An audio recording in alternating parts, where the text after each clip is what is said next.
Hello dear student, কেমন আছো? I hope প্রত্যেকে শুধু ভালো নয়, ভীষণ ভালো আছো।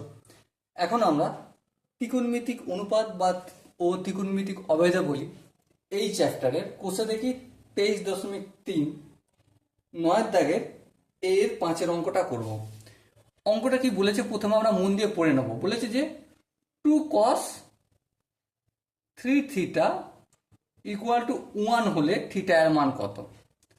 থিটা এর মানটা কত বের করতে হবে। বেশ, দেখো, two cos three theta, cos three থিটার সঙ্গে টুটা কিসের আকার আছে? গুণের আকার আছে। সো এটাকে যদি আমি অপোজিট সাইডে পাঠাই কি করতে হবে? কস three theta equal to half. বেশ, এবার একটা কথা বলো, কস কত ডিগ্রির মান হাফ হয়? কস কত ডিগ্রির মান হাফ হয়? অবভিয়াসলি কস 60 ডিগ্রির মান হাফ।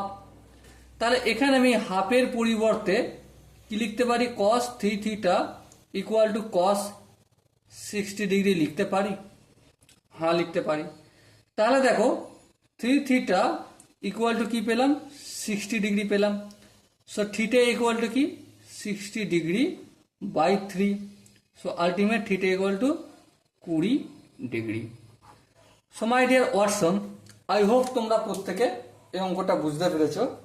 এবং এখানে যে চারটে অপশন আছে, অপশন এ আছে 10 ডিগ্রি, অপশন বি আছে 15 ডিগ্রি, অপশন সি আছে 20 ডিগ্রি, অপশন ডি আছে 30 ডিগ্রি।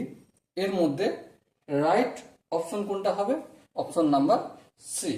ওকে, সো দেখা হচ্ছে পরের সেশনে। ততক্ষণ পর্যন্ত ভালো থেকো, সুস্থ থাকো এবং জয় হিন্দ।